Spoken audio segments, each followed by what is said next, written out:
세 번째로 함께 볼 책, 뇌과학과 사회과학이 말하는 가르침의 여정이다. 배움은 어떻게 삶이 될까?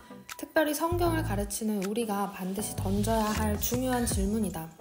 듣고 배운 말씀이 어떻게 삶을 변화시키게 되는가? 우리는 어떻게 가르쳐야 하는가? 이 책은 성령님이 우리 안에 일으키시는 변화의 사역을 뇌과학적 용어들로 풀어내고 있다. 뇌과학과 사회과학이 말하는 가르침의 여정 속으로 함께 떠나보자. 책의 저자는 뮤리얼 엘머와 두웨인 엘머 부부인데 두 사람 모두 교육자이다. 두웨인은 교수로서 남아공의 성경대학에서 4년 정도 학생들을 가르쳤다. 그리고 10년 후에 모지스라는 신실하고 유능했던 제자를 다시 만나게 되는데 그 만남에서 두웨인은 큰 충격을 받게 된다. 신학대학에서 받은 교육은 교회 사역이나 제가 직면하게 될 문제들을 감당하도록 저를 준비시키지 못했습니다. 가르침은 그의 삶에 아무런 힘이 없었고 삶과 결부되지 못한 신앙은 결국 고난 앞에 무너졌다. 다른 학생들도 마찬가지였다. 파커 팔머의 분리된 교육에 대한 비판처럼 학생들의 지식과 삶이 연결되지 못하였다. 그래서 저자는 지식과 삶을 연결하는 교육에 대해 연구하게 되었고 이를 사회과학적이면서도 성경적인 교수법으로 풀어냈다. 가르침이 없으면 배움도 없지만 동시에 배움이 없으면 가르침도 없다. 온전한 배움이란 삶과 지식이 연결되는 것이다. 이 문장이 우리의 가슴에 새겨지길 바란다. 지금부터 5단계로 이루어진 학습 주기를 살펴보려고 한다. 1단계는 회상 단계로 배운 내용을 기억하는 것이다. 학습자로 하여금 배운 내용을 어떻게 기억하게 할 수 있을까? 먼저는 시연이다. 무언가를 암기하기 위해서는 반복이 필요한데 시연은 의미 있는 반복이라고 할 수 있겠다. 정보를 자신의 말로 반복해봄으로써 내용을 파악하고 이해할 수 있게 된다. 뇌과학적인 측면에서 학습자가 정보에 참여하고 시연하는 활동은 정보를 즉각 기억에서 작업 기억으로 옮기는 데 도움을 준다. 또 그 정보를 말하고 쓰고 적용하면 할수록 장기 기억으로 넘어갈 가능성은 더 커진다. 그 정보는 장기 기억 깊숙이 자리 잡아 믿음이 되고 행동에 영향을 미친다. 성경적 지식의 내용이 인격함양과 온전한 삶에 조금이라도 영향을 끼치려면 장기 기억을 촉진하는 과정이 필요하다. 장기 기억의 내용이 변해야만 행동의 변화가 일어난다. 또 중요한 것은 현실과 강의의 접점을 찾아야 한다는 것인데 이는 기존의 강의식 형태로는 한계가 있다. 내용을 기억에 남는 방법으로 가르치려면 고민과 노력이 필요하다. 책에서 말하는 최고의 강의란 무엇일까? 첫 번째, 최고의 강의는 학습 과제로 세워진다. 학습 과제 중에서도 열린 질문을 강조한다. 신경과학은 뇌가 내용에 사로잡힐 때 가장 잘 학습한다는 것을 밝혀냈다. 그러므로 기억을 회상하고 지식이 파지될 수 있도록 생각을 자극하는 열린 질문을 던져야 한다. 두 번째, 최고의 강의는 주의 지속 시간을 존중한다.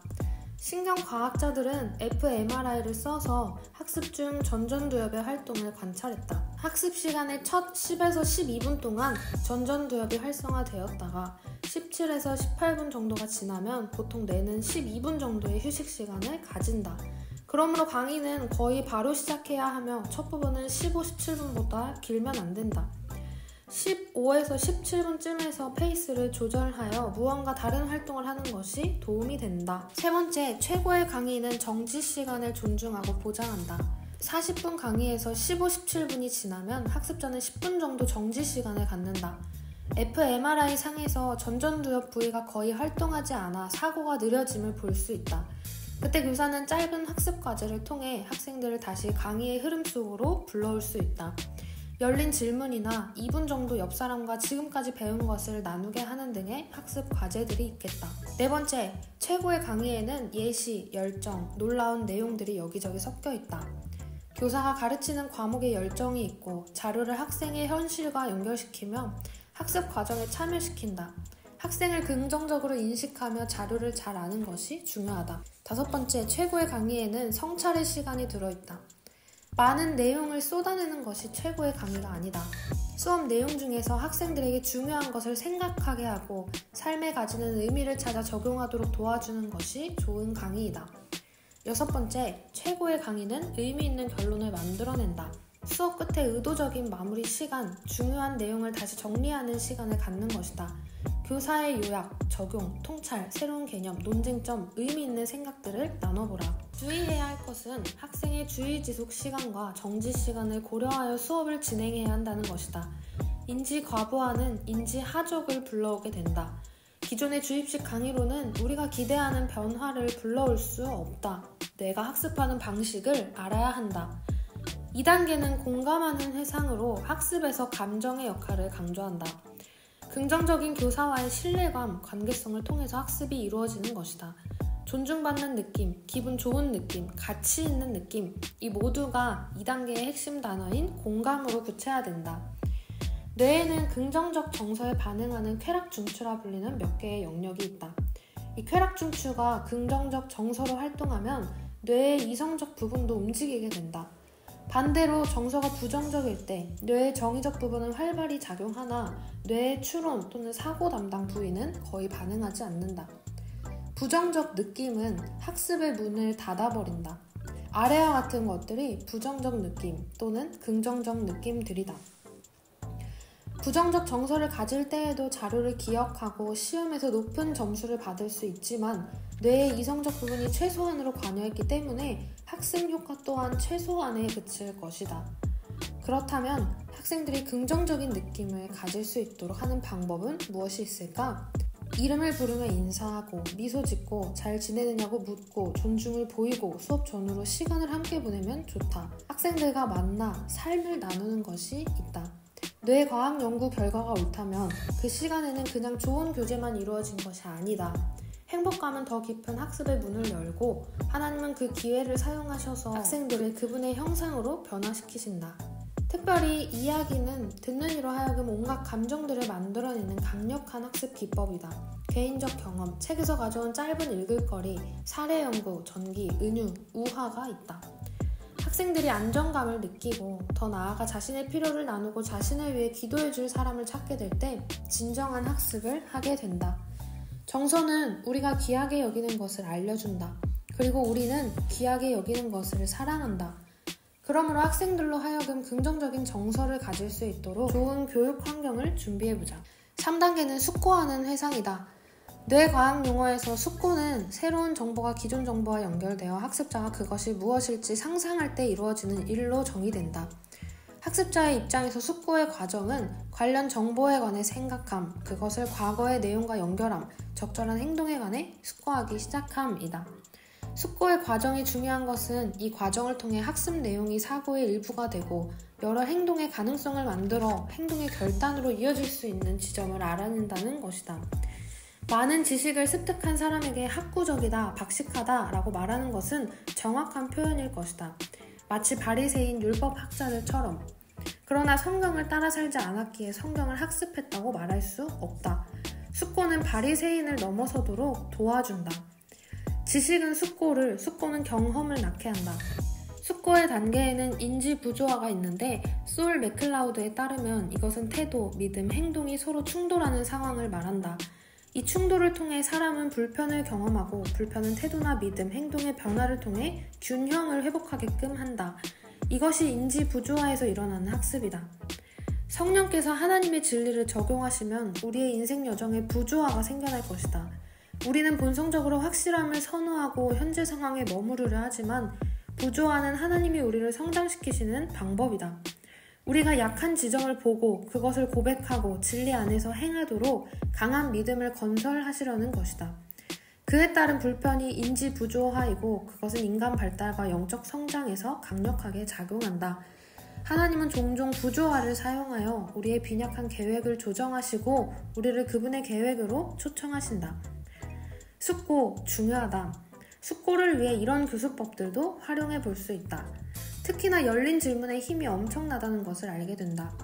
행동과학자들은 사람들에게 미래의 결정에 관해 묻는 것만으로도 그 결정에 중요한 영향을 끼친다는 것 또한 발견했다. 단순 측정 효과라고 알려진 현상이다. 그렇다면 왜 질문은 의사결정 과정에 그렇게 큰 영향력을 끼치는 것일까? 무엇보다 질문은 뇌가 어떤 행동을 고려하게 만들고 그렇게 되면 그 행동을 실천에 옮길 확률이 높아진다. 사실 수십 년의 연구는 뇌가 어떤 행동을 고려할수록 우리가 그 행동을 하게 될 가능성이 높아진다는 것을 발견했다. 닫힌 질문이 아닌 열린 질문을 고민해야겠다.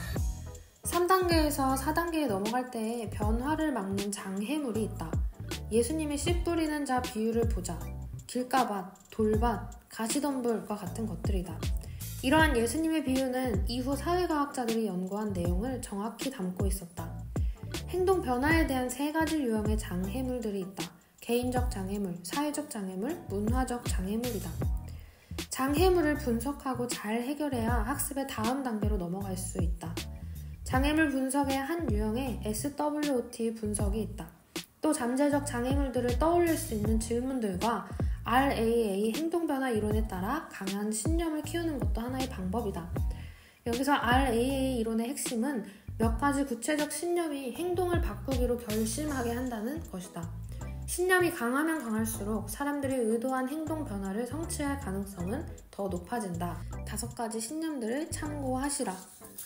특정한 행동을 추구하려면 위에 5가지 신념의 토대로 둔 5가지 질문을 신중하게 생각해 보아야 한다. 아래와 같은 내용들이다. 또 장애물 극복을 위해 적용해 볼 수 있는 학습 과제들은 이렇다.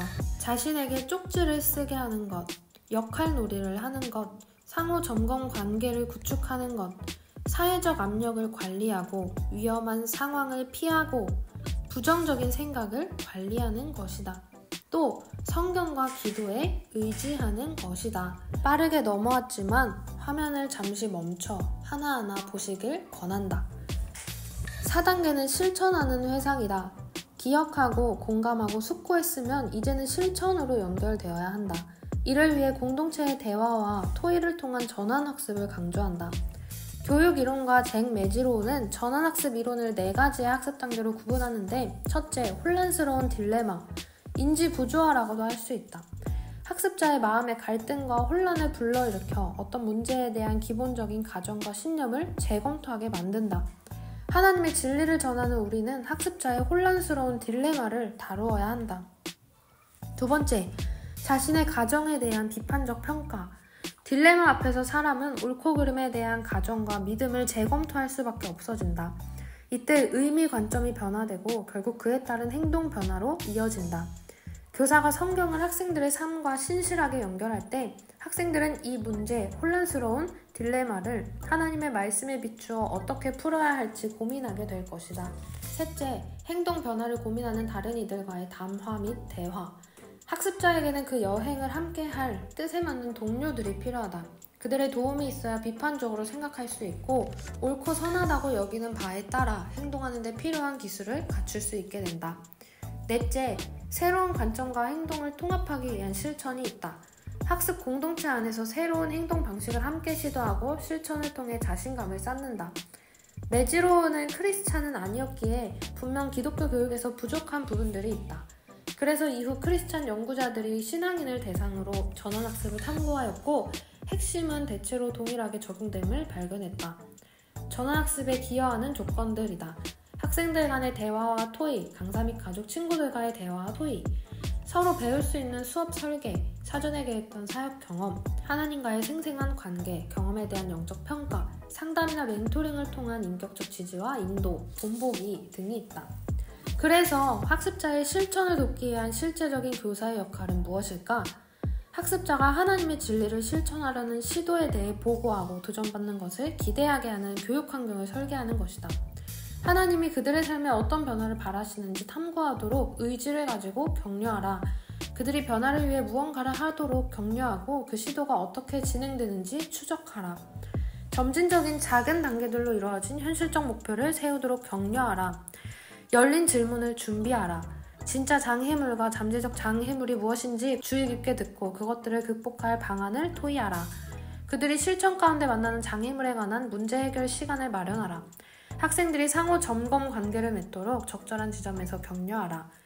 그러나 가장 중요한 것은 학습자가 성경 안에서 변화하려는 노력을 지속할 힘을 얻도록 격려하고 서로를 위해 간구하고 함께 기도하는 것이다. 5단계는 습관이 된 회상이다. 4단계의 실천을 이제는 습관으로 발전시키는 것이다. 이 단계에서 전제하는 것은 습관은 바꿀 수 있다는 것이다. 나쁜 습관들이 머물지 않도록 계속해서 훈련하면 실제로 관련된 신경망이 약화된다는 연구 결과가 있다. 또 우리가 실천하는 습관들은 새로운 뇌세포를 생성하고 신경망을 성장시키고 확립된 패턴, 심지어 자동화된 패턴이 된다. 우리가 평안 가운데 살 수 있도록 하나님이 베푸신 은혜의 또 다른 사례다. 습관을 가지기 위해 하나의 습관을 다른 습관과 연결하는 습관 쌓기, 5초의 법칙, 공동체의 경력의 방법들을 활용할 수 있다. 이렇게 습관화는 회상의 단계까지 오면 습관은 인격으로 자리 잡게 된다. 습관 형성을 위한 학습 과제는 이러하다. 학습자가 자신의 일상을 하나님 앞에서 점검해보고 그분이 무엇을 변화시키길 원하시는지 찾아보도록 하라. 학습자가 신호, 반복 행동, 보상을 찾아내 습관을 변화시킬 힘이 자신에게 있음을 상기시키라. 그들이 새로운 습관을 만들길 원한다면 그것을 잘 형성된 기존의 다른 습관과 연결하고 기존 습관을 신호로 삼아 새로운 반복 행동을 추가하라. 습관을 변화시키거나 새로 만들기 원하는 학습자에게는 소그룹 내의 다른 사람들에게 지지, 문제 해결, 기도를 요청하게 하라. 끈기를 발휘하도록 독려하라. 그리고 습관이 이어지기 위해 늘 도우시는 하나님을 기억하라. 제임스 스미스는 습관이 영성이다 라는 책에서 이렇게 말한다. 당신이 사랑하는 것이 바로 당신이다. 사랑은 습관이고 제자도는 당신의 사랑이 새로운 습관의 옷을 입는 것이다. 이것은 제자도가 정보 습득의 문제가 아닌 개혁의 문제라는 뜻이다. 배운 것을 기억하는 1단계, 그것에 공감하고 그 가치에 동의하는 2단계, 배운 것을 깊이 숙고하는 3단계, 배운 바를 삶에서 실행하는 4단계, 실천이 거듭되며 습관이 되는 5단계를 거쳐 온전한 학습에 도달한다. 책을 읽으며 뇌에서 일어나는 일련의 과정들에 대한 정확한 설명은 학습자를 이해할 수 있도록 해주었다. 뇌에서 벌어지는 일을 몰랐다면 수업에 집중하지 않는 학생들에게 실망하게 되었을 것 같다. 사람을 가르치는 일을 위해서는 사람에 대해 공부해야 한다는 것을 다시 한번 깨닫게 되었다.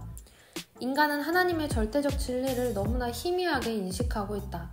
하나님께서 실존하시고 역사하심을 고백하는데 막상 어떻게 일하시는지에 대해서는 전혀 생각조차 하지 않는다. 어쩌면 자세히 알고 싶은 열망이 죄악시 여겨지기도 하는 것 같다. 그런데 이런 뇌과학적, 사회과학적 접근을 통해 하나님께서 뇌세포를 어떻게 변화시키시는지, 어떤 교육 환경에서 학습자는 가르침을 삶과 연결시키게 되는지 등을 배울 수 있어 감사하다. 인지 부조화를 통해 일하시는 하나님, 부정적 생각들을 하나님의 진리로 대응하기. 두 번째는 감정의 중요성이다. 감정을 배제해왔던 교육에서 이제는 감정의 중요성을 인정하는 교육이 최근 연구에서 활발하게 등장하고 있다고 한다. 학습에서 정말 중요한 부분이라고 생각한다.